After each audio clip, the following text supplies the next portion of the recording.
উনুন test of Bengal, সহজে রান্না শেখার ঠিকানা।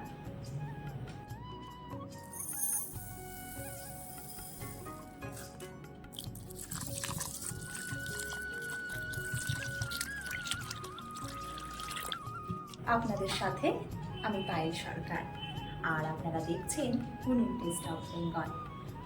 আজ আমি আপনাদের রান্না করে দেখাবো গ্রিন রাইস। একেবারে ঘরোয়া চাল দিয়ে, আমাদের রোজকার যে চাল থাকে সেই চাল দিয়ে আমি বানিয়ে নিচ্ছি গ্রিন রাইস। আর রেসিপিটা বানানো কতটা সহজ সেটা আপনারা দেখলেই বুঝতে পারবেন। আজকের রাইসটা আমি দুধেশ্বর চাল দিয়ে বানাচ্ছি। আপনারা বাড়িতে যে চাল দিয়ে রোজ ভাত খান, মানে যে যার বাড়িতে যে চাল দিয়েই ভাত খান না কেন, সেই চাল দিয়েই কিন্তু এই রান্নাটা অনায়াসে করে নিতে পারেন। চাল আমি প্রথমে খুব ভালো করে ধুয়ে আধ ঘন্টার জন্য ভিজিয়ে রেখেছিলাম, আর হাঁড়িতে জল গরম করতেও দিয়েছিলাম। জল ফুটে উঠলে তার মধ্যে দিয়ে দিয়েছি তেজপাতা, আর এবারে ভিজিয়ে রাখা চাল দিয়ে দিচ্ছি।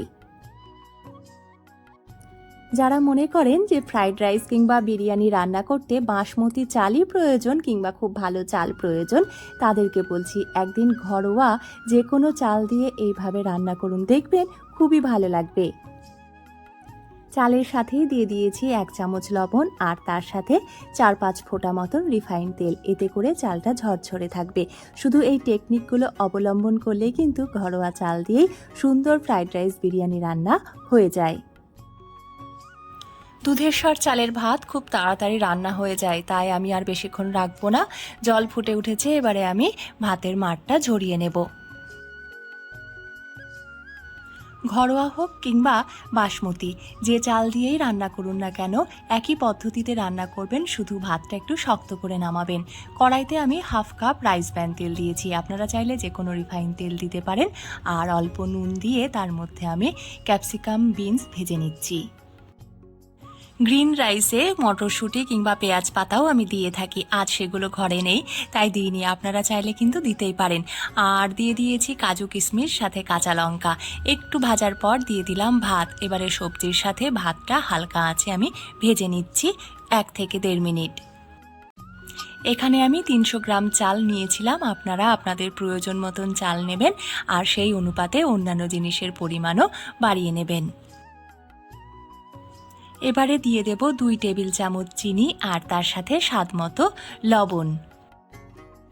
যারা চ্যানেলটি এখনও সাবস্ক্রাইব করেননি তাদের বলবো চ্যানেলটি সাবস্ক্রাইব করে বেল আইকনে গিয়ে অল নোটিফিকেশানটা অবশ্যই অন করে নেবেন। আর যারা ফেসবুক থেকে দেখছেন তারা কিন্তু অবশ্যই উনুন টেস্ট অফ বেঙ্গলের পেজটিকে লাইক করে ভিডিওগুলো শেয়ার করবেন, কারণ শেয়ারিং ইজ কেয়ারিং। দিয়ে দিয়েছি 1/2 চা চামচ কেওড়া জল, 1/2 চা চামচ গোলাপ জল। এবারে দিয়ে দিচ্ছি 1/2 কাপ দুধ। এই দুধটা অপশনাল, আপনারা চাইলে নাও দিতে পারেন। এবারে একটা চাটু গরম করতে বসিয়ে দিচ্ছি।